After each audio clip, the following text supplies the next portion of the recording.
Assalamualaikum warahmatullahi wabarakatuh. Hey men, selamat pagi. Kali ini sebelum Bang Kupluk ngomongin kisah, Bang Kupluk ada yang nanya men tadi di jalan. Katanya, Bang Kupluk kenapa sih kok rekamannya di dalam dapur gitu? Kata gua, simple aja ya jawabnya. Gini men, gue cuma pengen ngebuktikan bahwa dimanapun itu berada, dimanapun dalam kondisi apapun, kita masih bisa berkarya men. Jadi kita harus semangat. Jangan pernah kita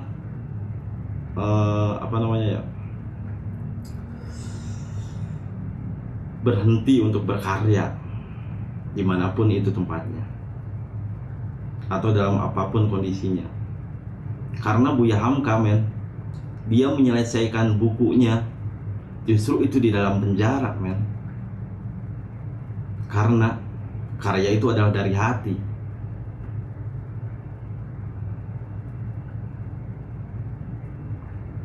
Intinya, jika baik hati itu, maka karyanya akan baik pula. Udahlah. Dan kali ini Bang Kupluk udah lama ya men gak ngebahas wanita gitu. Wanita itu kalau menurut pandangan Bang Kupluk itu dibagi menjadi dua men. Yang pertama Paris Dakar, yaitu golongan wanita dengan paras manis dada mekar. Dan yang kedua itu kutilang darat, atau golongan wanita kurus tinggi langsing dada rata. Wanita itu emang susah ditebak men. Emang susah banget. Buktinya Bang Kupluk yang nilai matematikanya 10, ketika Bang Kupluk disuguhi persoalan tentang wanita men, itu emang susah banget men. Perlu ekstra berpikir gitu. Bahkan tahu nggak kenapa program komputer itu sangat sulit dipelajarin men? Karena orang yang pertama kali membuat program mekanika itu adalah sebuah perempuan men, namanya Lovelace. Ya, bahaya lagi jika program-program komputer itu begitu susah dipahami ya. Kata-katanya itu susah banget gitu, kayak ada alt, ada del, ada apalah. Emang. Dan wanita itu jatuh cinta dengan telinganya men. Jadi jika engkau ingin dicintai wanita, maka harus sering-sering memuji, dan yang pastinya berikanlah janji-janji manis men.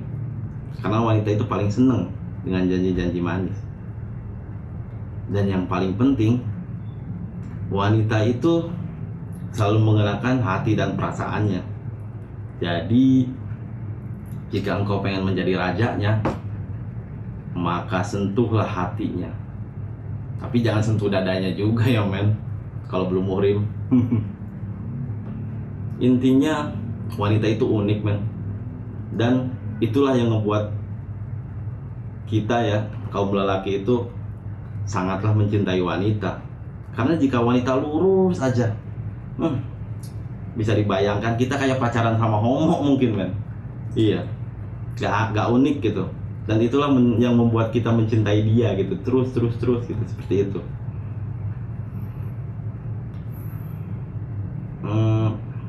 Udahlah, kita beralih ke kisah ya men.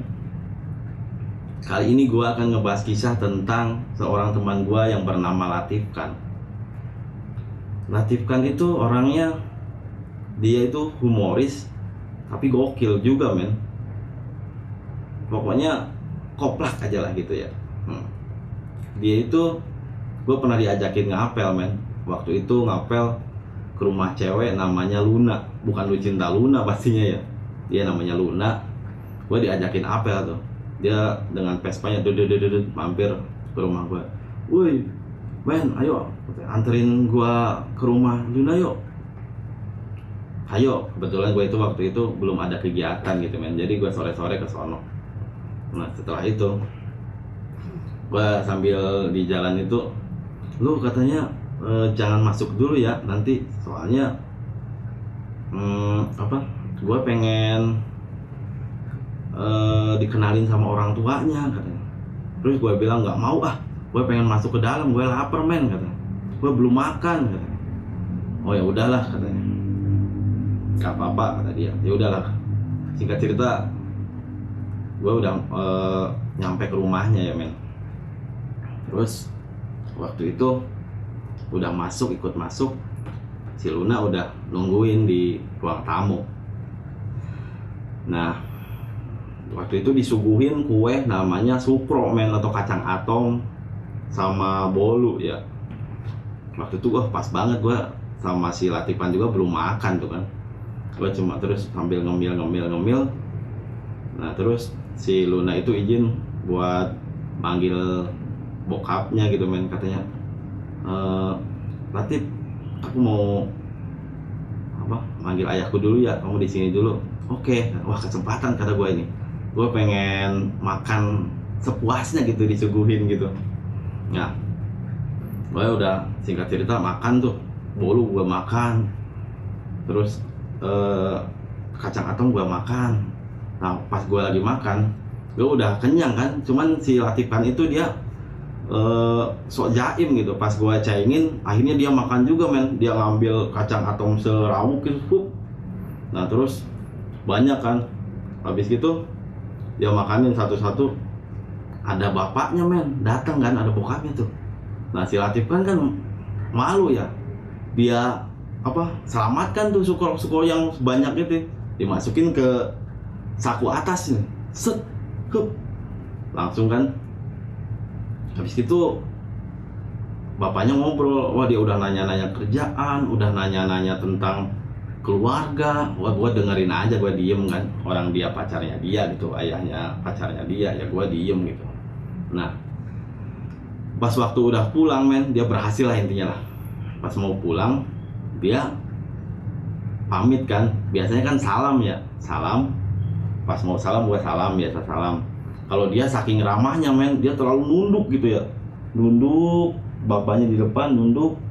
Nah pas si kacang atom yang di dalam saku ngegelundung semua men, ada yang ke Irian, ada yang ke Kalimantan, ada yang ke Pulau Jawa, ke Laut Jawa. Pokoknya ruangan itu penuh sukro yang kacang atom yang ada di dalam sakunya gitu men. Aduh, kata gua malu-malu, ini udah berhasil malah buntung kata gua. Latifkan. Akhirnya dia malu sendiri men. Dia gagal gitu ya. Dia nggak diterusin tuh, putus gara-gara sukro gitu men. Malu-maluin banget kata gue. Emang men. Dan waktu itu gua akhirnya udah pulang dengan kecewa kan dia kan. Nah udah pulang dengan motor Vespanya gua waktu itu dibonceng kan di belakang. Nah pas dia mungkin lagi kesel ya, waktu itu habis main dulu sih ke nongkrong dulu, jadi jam 2 malam gua baru pulang gitu kan. 2 malam pulang, pas di deket hutan. Nah gua ada belokan tuh, mungkin dia puyeng apa gimana, pas belok jatuh men, jebuk. Terus gua mah selamat kan, gua loncat, dia masuk ke selokan men, bajunya basah kuyup. Dan yang bikin gua prihatin, dia tuh pingsan men, terus udah pingsan. Wah gua gimana nih, gua minta tolong sama siapa ya. Kebetulan waktu itu ada motor men, ada orang lewat gitu. Wah tolong ini, langsung dibawakan ke puskesmas setempat ya, terus udah gitu, kebetulan ada dokternya kan, puskesmas itu udah ditidurin, masih pingsan aja gitu. Katanya wah ini udah gawat nih, kata si dokternya itu, ini harus dibawa ke rumah sakit, harus dirongsen katanya. Nah terus udah dengar dia mau dibawa ke rumah sakit, dia bangun men, waduh, jangan dibawa ke rumah sakit, jangan. Kata gue, ternyata tumben nih bocah bangun, dibilang mau dibawa ke rumah sakit. Ternyata dia ingat men, katanya kalau dibawa ke rumah sakit itu biayanya besar, katanya, terus harus ini ribet, mana gua katanya gak punya duit. Ya udah, kalau mendingan gua bangun puyeng-puyeng juga, katanya gitu. Nah terus emang bener men, uang bisa menyadarkan semuanya gitu. Dalam kali ini orang pingsan bisa sadar gitu gara-gara uang, gara-gara pengen dibawa ke rumah sakit men. Iya. Ya terima kasih ya, semoga bermanfaat.